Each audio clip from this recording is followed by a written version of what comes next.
My name is Roald Dahl, and I'm the author of the BFG and Charlie and Chocolate Factory and James and the Giant Peach. And my career of cruel adventures all started with the first of a lot of rude, mean, and cruel adults. These formed how my school and major things of adult career was. Every day on my way to school, I would pass a candy store. Me and my friends and I would go to the candy store and buy candy with all of our little allowances that we had. And the owner of the store was a very mean and grumpy old lady. So one day we decided to, when she went and grabbed a gobstopper, she reached around and grabbed a cold, dead mouse. She knew, of course, who did it. So the next day, when me and my friends got to school, she was there with the headmaster, and they were both very angry. We got beat very much. And she stood there yelling, "Lay it into him. Let him have it. Teach him a lesson." My mom complained about that. So the headmaster said, "If you don't like it, then move schools." So we moved to a private school. And it sucked.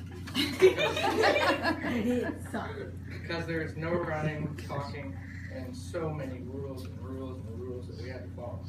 That is how I got the idea to make my stories around mean and evil adults. I was born September 13th, 1960 in the Southwest, and I died November 23rd, 1990 in Oxford, England. I had 2 wives and 5 kids. When I was 23, I joined the Royal Air Force and was shot down in World War II. I suffered major injuries and then made a comeback and took down 4 jets before retiring. And most of my stories I make for kids, and adults don't really like and think are kind of cruel.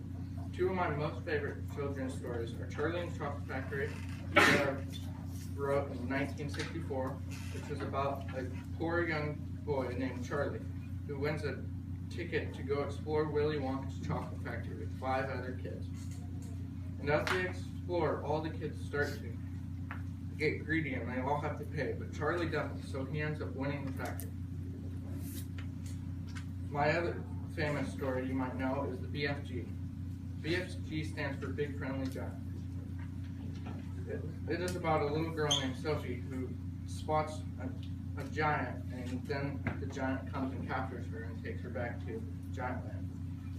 When there, they become good friends and make a plan to capture all the other giants who eat people. So they go and tell the Queen of England, and then the Queen of England and all the army and stuff go and trap all the giants and throw them in like a zoo. And then so Sophie and the BFG get houses next to each other and live happy lives. Both those were made into movies, and the BFG will be released July 1st.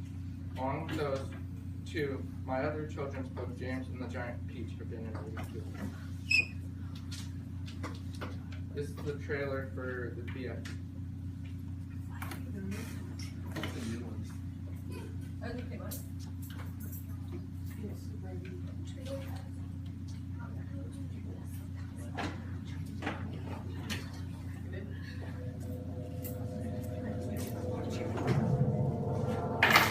What kind of a monster are you? Bone cruncher, child chewer, meat dripper, gizzard gulper, butcher boy. Please don't eat me. You think because I'm a giant that I'm a man gobbling cannibal?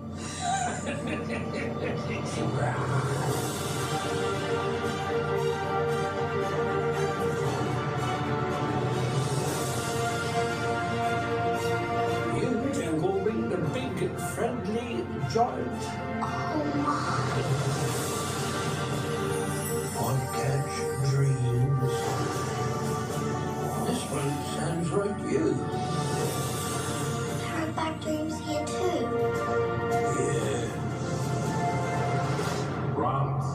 coffee.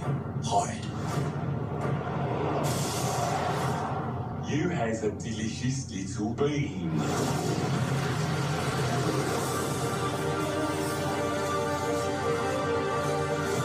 Are you scared? Yeah. I'm not.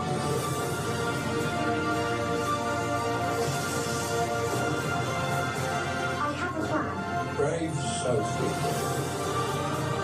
This be the story of a little girl. It will be great adventures and laughter.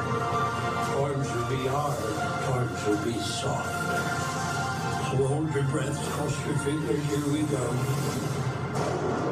I'm going to call you BFG.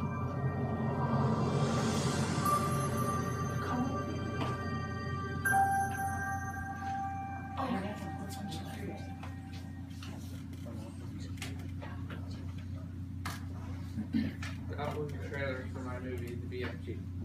Looking back on my writing career, the life of a writer is absolute hell compared to the life of a businessman. The writer has to force himself to work.